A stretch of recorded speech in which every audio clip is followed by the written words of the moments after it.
Malia here with the teacher tip.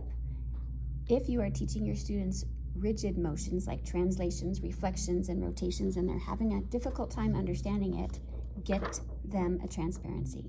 They're super cheap, and it's a great way for them to visually understand the concept of rigid motions. So when I have my students in the classroom, they each have their own individual transparency and a dry erase marker. And we just follow directions. Line up your transparency on your paper, and it says to draw and label the image point P. So we're going to draw and label it with our dry erase marker, label the vector A and B, and we're going to translate point P along that vector AB. And since we're translating, it just means we're going to slide our transparency down. So point A on our transparency ends up where the original point B was on the paper. And now we can see where point P has moved after the translation.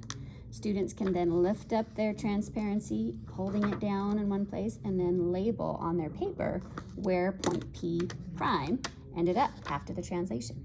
This works great also for reflections.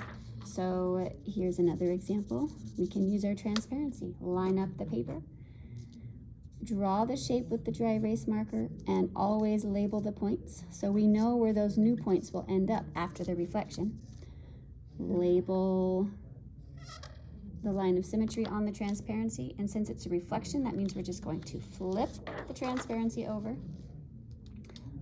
line up the line of symmetry, and we can see how the shape has reflected over that line of symmetry. And again, students can hold their transparency down and lift it up and label where those new points have ended up on their paper.